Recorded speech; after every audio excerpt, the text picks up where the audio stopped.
Welcome to Now for Someone Completely Interesting. I'm your host, Ben Poulin. For over 30 years now, you'd be hard-pressed to find an Elk Point minor sport alumni who hasn't crossed paths with my guest today. He's been a coach, a mentor, and the biggest fan to Elk Point athletes over the years. And for a lot of those years, he's been keeping us up to date on how all our favorite hockey team and baseball teams have been doing, making sure that every kid gets a name mention along with their very own nickname. And back in my minor hockey days, he carted me around and my teammates for countless miles, listening to rap music with some off-color lyrics, and of course having the team over for spaghetti dinner in between games when we were hosting a Pee Wee hockey tournament. The biggest name in Elk Point sports, I couldn't be more pleased to welcome Doug, the sports hound Bassett. Thanks so much for joining me, Doug. Oh, geez, thank you. That was quite the introduction. Well, I mean, it's hard to come to the Elk Point Arena, which is where we're at now, and not see you here. Because this is, from recently we just had a, what do they call it, a cornhole tournament fundraiser. Of course, you were there for that. And then all hockey season long, it's a rare moment that Doug Bassett is not in the building kind of thing. So I thought this was an appropriate place to sit down and educate other people about what makes Doug so special and completely interesting. So maybe we'll start out with Doug. A little bit that I don't know a lot about is where you grew up and where you came from, because you're not originally from Elk Point. No, I grew up in southern Ontario. Ancaster was kind of the big... Ancaster's where we grew up, but we lived 2 miles out of town. And Ancaster's really big now, but right. At that time it was small, and there was one high school. Mm-hmm. We didn't play hockey. We did play hockey every day, but it was all pond hockey. We didn't play on a league team at all. Okay. Me and my brothers and our friends. And I was gonna say I did learn something. We had a Doug Bassett appreciation night a few years back here, and I learned that when you were growing up, no, hockey wasn't. Even though baseball seemed to be your big passions, you played a different sport growing up, all the way up into college. Wasn't it football? Was what you? Yeah, that's true. Yeah, football was number one, and if you could make the football team, right, even in high school, then you were a big star walking around the halls, right? So I played high school football all the way through, and actually 2 of the guys on our football team, one was my cousin Marv Almang, and the other was Bob Cameron. Oh. They both made the CFL. Wow. And they went to college in Acadia. I went to Sheridan College, which is, it's in Oakville, so not far from our home. Mm-hmm. And I did make the football team there. Like, I was really, really proud of the fact that I had to try out, and I made that team, and I was like, man, that was the number one thing for me at that time. Yeah. What position did you play in football? I played guard, if you can believe it. Like, I wasn't very big, but I hate to say it, but I was pretty tough back then. I was. People wouldn't think it now, but yeah, I could take on anybody. So what happened? How come you kind of stopped with football? Well, first of all, I realized that I couldn't, I'm not going anywhere with this thing, and it was a big commitment. Like, we practiced every single day, every day, and then training camp started like middle of August. Yeah. Like, to make the team, you had to start middle of August, and every single day you had practice, and you had to bang heads with guys. Yeah. Like, literally bang heads. So my second year, I guess girls got in the way. Because that's the truth anyway. Met my wife at the college. Right, so. Right. And that's why I brought it up, because I do remember that story. Yeah. You'd rather be with your who ended up being your future wife there rather than. It's true. 45 years ago yesterday. Wow! Congratulations! Holy smokes! But we met in college. Yeah. Right on. So Ontario's a far cry away from Elk Point, Alberta. How did you end up in Elk Point, Doug? Well, when I was in my second year of college, 1974. Me and my buddy Eddie drove out to Alberta. We wanted to see the world, and Alberta was far enough away, I guess. So we drove out here and got a job in Redwater. Okay. With a guy named Terry Hicks. And Terry Hicks had 5 daughters, no sons. So he kind of adopted me. Eddie went back home after the first month to help his parents pick tobacco. They had a tobacco farm. I stayed for the whole summer. And so by the end of the summer there, like he didn't want me to leave, but I left to finish college. And then after that, my brother and I started our own little business in Ancaster, Ontario, and we worked.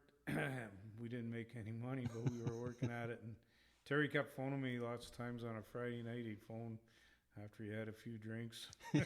He'd phone me and say, "Hey, come on back. And eventually Donna and I just said, well, she said, and I said, yeah, no, we should, let's try it for a couple years. We're just going to come to Alberta for like 1 or 2 years. Yeah. I'm going to make a shitload of money and go back home. But we never did. We settled, and I got involved in everything. Yeah, no kidding. Joined the Lions Club, coaching T-ball. Yeah. Doing the Santa Claus, doing everything. It just became home here. For sure. And now, like I said, a fixture at the arena, but a fixture in the community as well. And it's exactly like you said, getting involved with everything. So I guess it would have all started maybe when your kids were old enough to start playing sports, that you just, as a parent, you want to be involved and help out where you can. Yeah, that's exactly how it started. Like, I played beer league hockey. We never played hockey when we were kids until we got to be, like probably 18, 19. We started playing at that time. Non-contact hockey was just coming in, so a bunch of us used to rent the ice down there. And when I came here, we didn't have a team, but we got the B&R Bullets going, and so I was playing for a few years before Jordan was old enough to play. And then Jordan started playing, and of course, you're helping out, you're out there helping out. Next thing you know, you're coaching. Next thing you know, you're the head coach and stuff like that. And you're packing kids around, like you said. But I loved it. Still do. Sometimes I think you were having more fun than we were. Oh yeah, it was fantastic. I forgot about that. The music, and one thing Marshall Rozic. He just loved it too, so he'd take half the team and I'd take the other half. That's right. Yeah. After the games, we'd go to Pizza Hut. $5, $5. That's right. So. I forgot about the pizza. Oh, yeah, whenever we hit Cold Lake. There was nothing better. And then they had that ice cream bar thing. That's right, yeah. You could eat ice cream. Jeez. I wonder if they still do. I haven't been back there since probably Pee-wee's, but I don't know if they do. That's something I definitely need to stay away from because I don't burn it off like I used to. Yeah, isn't that the truth? No kidding. So going up all the way through, both your kids were involved in a lot of sports, hockey, baseball. When they moved on and moved out, it didn't end for you. How did it become you were the go-to guy for volunteering? I mean, you're running the score clock. You're doing all kinds of volunteer work in and around the arena, and then of course there's the with the newspaper. They're always keeping the stories up to date. Which people talk about it all the time, how all the kids have their nicknames. They're always mentioned. Every kid on the team is mentioned in every story that you write for the paper. How did that evolve into where it is now? Geez, I don't know. It just became my hobby. Like, I just loved being with the kids and writing. I don't know. That just became a hobby. I just, I never thought I'd be doing that. Like, I didn't. It just happened. Like, yeah, it happened. And then I just couldn't stop, and I still can't stop because I enjoy it so much. I really do. You see the odd kid in the hallway and stuff, and it just makes your day. If you can make somebody else's day, it just makes your day. To see them smiling after, it makes me happy. Yeah. What are some of your favorite memories from? I know you've got a little office here that's just packed full of memorabilia of all kinds, but there's a lot of very personal memorabilia in there as well. But is there a few moments throughout those years with your kids and with these other kids that you've kind of been a part of their lives since then that kind of stands out for you? Yeah, there definitely is. The very first provincial, which you were part of, when 1995, when you guys won the only gold medal. But that was a huge one for me at that time too. That's one of my favorites all times. I even got the game sheets and stuff from that. Oh, wow. I got them. Jeez. I saved them. That was fantastic. Yeah. And I know exactly where I stood for every single game I stayed in the same spot. Like I got super stiff. I couldn't leave. Al Pankey was beside me for every game. Wow. Up in the corner here. Exactly where your mom used to sit. Yeah. That's wow. where we sit and watch all the games. Yeah. So that's one of them for sure. Like that'll always be with me. Mm-hmm. And always. There were games before that, like the time we went to Malaysia and we won that league that time. Yeah. Beat out Lac La Biche. That was huge. That's too. right. Yeah. Was that Pee Wee's? Yeah, that was Pee Wee's. Yes. You were the goalie. And, yeah. And yeah, they had beaten us all year long, but in the final tournament we beat them. So yeah, that's when we had the kind of spaghetti fest at our house that day. And Rock'em Sock'em, Rock'em Sock'em. That was like in between games, we'd sit in our couches and watch Rock'em Sock'em. The old Don Cherry movies, eh? And the bus rides, there's tons and tons of good bus rides. Oh man, tons of them. That's another thing. On the baseball side of things, you had a lot of success. Yeah, and that's coming up 20 years. 2003, we won our first provincial.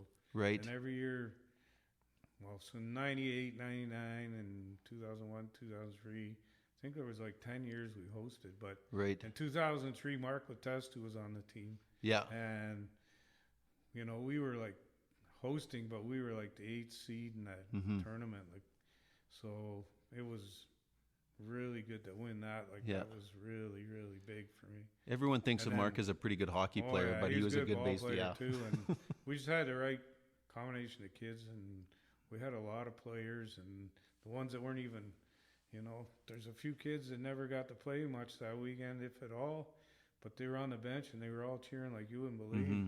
And we were really superstitious, too, because we had this baseball that Jordan Cousins took the skin off and made a little elephant out of.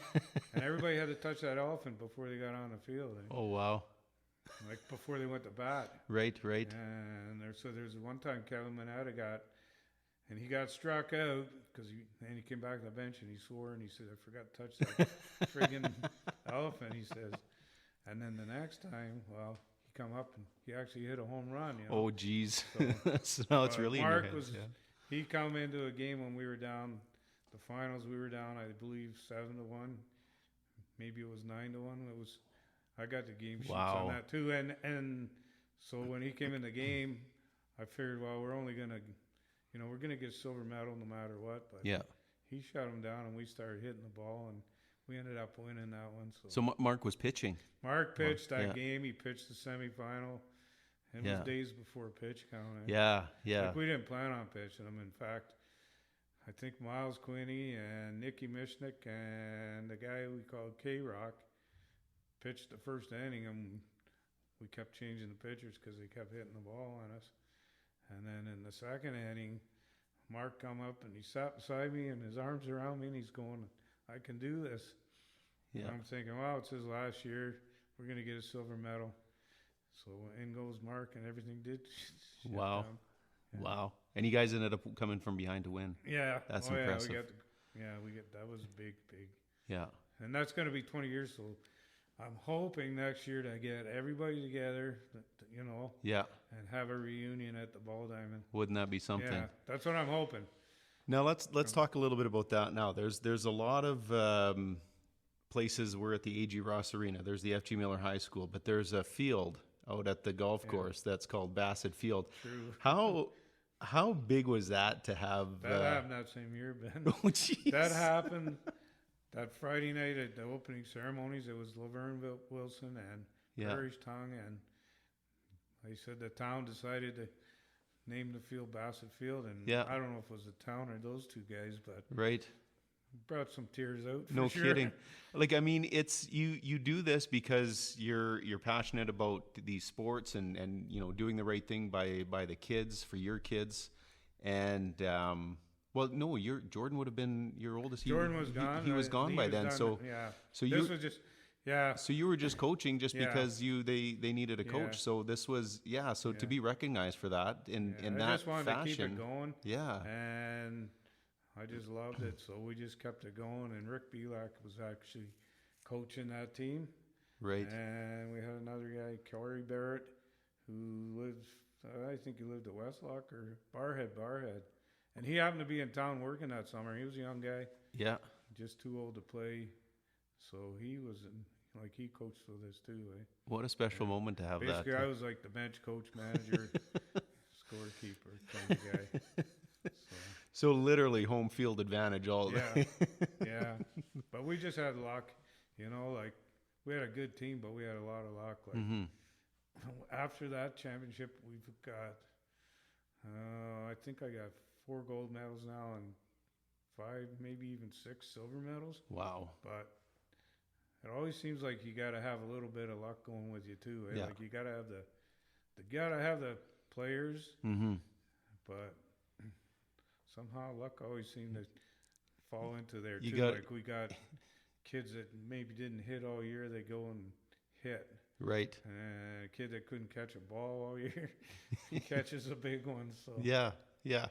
Well, I think it's a testament to the type of coach you were that I remember, that everyone got their fair share. And eventually those kids that don't have the talent, but you put the confidence in them, all of a sudden the confidence kind of, did you ever feel like that was the case, or you know? Yes. And then, definitely feel like that. And I've always, I don't know, I always thought that some kids got written off way too soon. Like, you give them a chance, right? And then, like you say, you give them a chance, and all of a sudden they do make a big play. Eh? It makes their day for as well as them.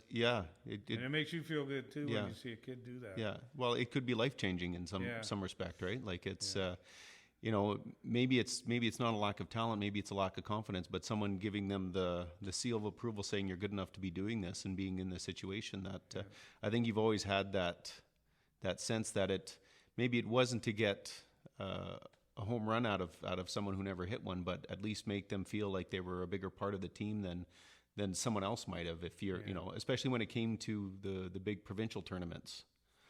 I had mentioned earlier we had a Doug Bassett appreciation night a few years ago. When was that now? That's going to be... That was in 2015. 2015. Yeah. Did you know that was happening, or was that a surprise? I did know, but it was a surprise till I knew. Oh, okay. They had planned it for, I think, a few weeks or whatever, and then the girls actually surprised me. Like it was Lori and Twyla and Jean and Danelle come up with the idea, and we raised a lot of money that night, but we had a heck of a lot of fun too. Oh, for sure. And I know. It was really special for me. My mom come out from Ontario. One brother was there and his family. Yeah. So it was a big night for me. And B&R, they had a table, and it was three out of 4 of Victor's, the owner's kids were there with their spouses. Wow. So, not kids, but anyway, they were there too. So and then plus everyone else that was there. So and the pianos.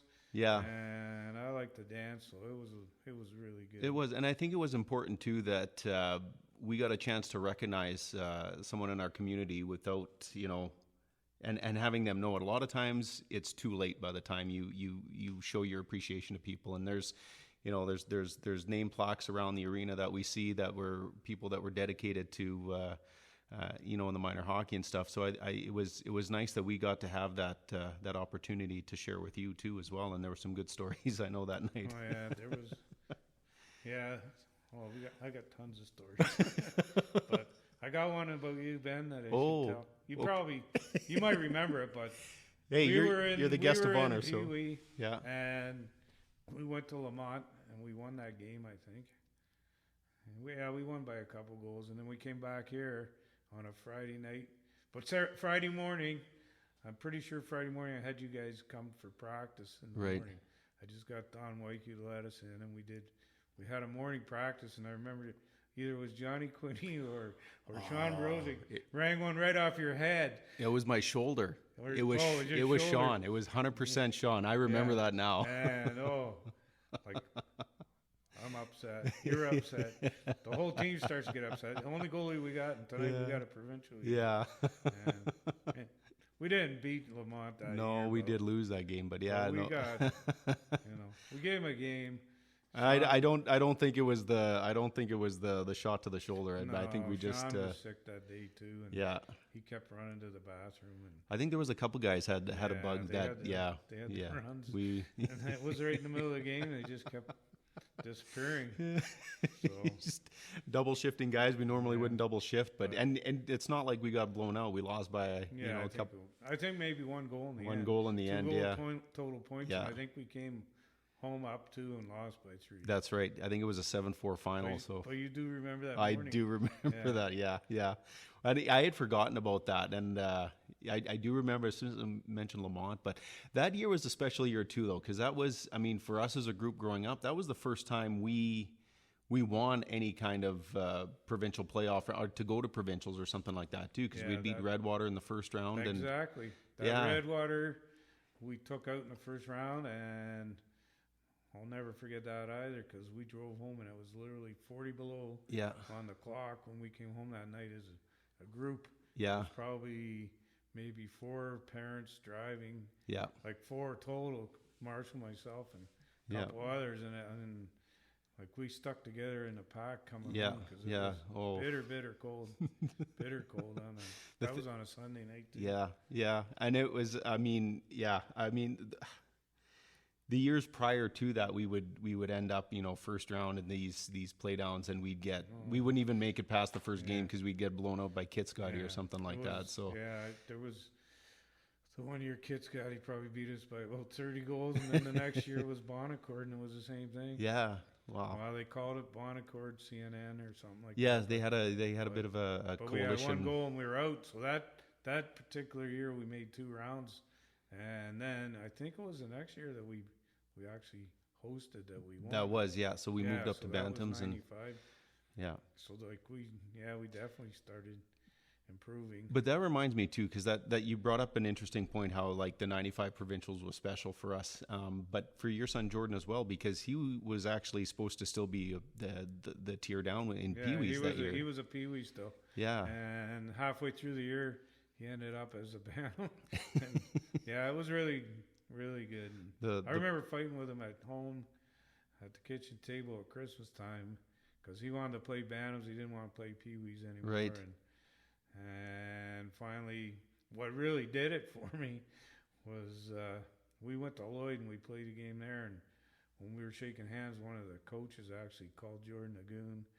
And he wasn't really a goon. He was just bigger than every other kid. He had grown early, and he was huge. Yeah. And that really hurt me.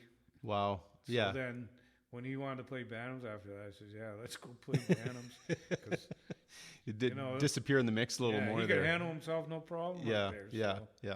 No, it was fun here, and a lot of great memories with that.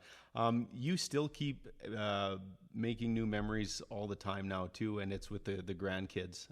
You've had some special moments too on the ice. I'm thinking back to, when was it? Was it a Jim Vinci tournament we had here where it was a Jordan's son came out and skated with you guys? All 3 of us. Yeah. Just for the warm up. Well, I think the first year Bodie came, he was probably only about 5, I guess. Yeah. But the second year he was actually able to skate the warm up with us and have a couple shots, and that was huge. I remember the big grin. I don't know what was better, that warm up skate or winning provincials. Yeah, and I scored on you that one night, that one Vinci tournament. I'm not surprised. And I don't think he, Yeah. But I never scored a lot of goals in my whole beer league career. I think there was a standing ovation when you did score. Yes, I think there was. You're right. As there should be. And I talk about that too. Like it was funny when we're planning to do this meeting, how important your family and your grandkids are to you. That you made a special day even this morning. Your granddaughter is skating in Bonnyville. It's not a game. It's like preseason tryouts, that kind of stuff. But it's important that you're there for those moments too. And you talk a little bit about that. Like, well, the Vienna from Bonnyville. She's 9 and she's playing. Well, last year she played with the half ice, but this year she's moving to all female team U11. Right. So I try and watch her anytime I can. So we were up there this morning, and then we went to McDonald's afterwards. Last week when she was skating, we went to Dairy Queen. And I'm sure if there was a Pizza Hut Oh nearby. yeah, there would be. Yeah, so she's gonna be playing this year, and then Jordan's son Bodie's playing in Camrose. So Right. Try and catch some of his games too. Hmm. And so we might see a little bit less of Doug here, but for good reason too at the arena. So, but I think that's what was always special about it. You made a lot of time for a lot of other people's kids over the years, and maybe that's why there's a baseball field named after you here in town, and all that kind of stuff. And like, well, I mean, one of your favorite things to do is crank the air horn there, and Yeah, now we got to get that air tank fixed because it's got a leak in it. And oh geez. the compressor wouldn't stop running last year. Oh, okay. And I didn't know why, but we just kept unplugging it. So then Rod Cardinal had a look, and what actually happened was it froze Oh, and cracked the tank. jeez. Because the water, Yeah, it yeah, creates water. And yeah.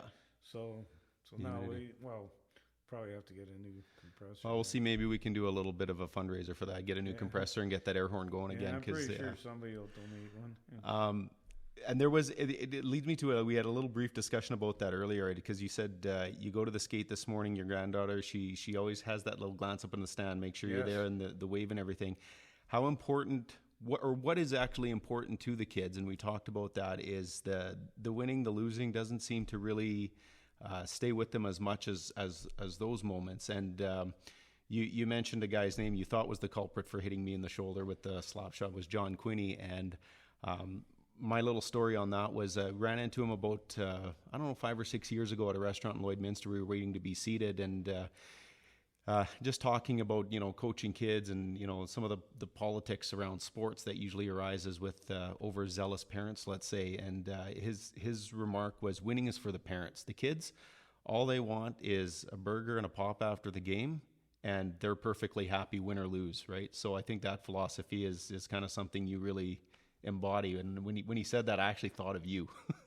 So. Yeah, and it's true, and that's you live your. I think you live your. Oh, I know I did. You live your hockey career through your kids, right? Yeah. Like when Jordan was playing, like it was like for me, Yeah. Yeah, So yeah. heaven forbid he ever decided to quit, because a couple times at the supper table he'd go, "I don't want to play hockey anymore," and like it was like somebody ripped your heart right out of your chest. He'd just say it, and the next day, they want to play. But, Yeah. But you're right. Like after the game, the treats are always what the kids want. Mm-hmm.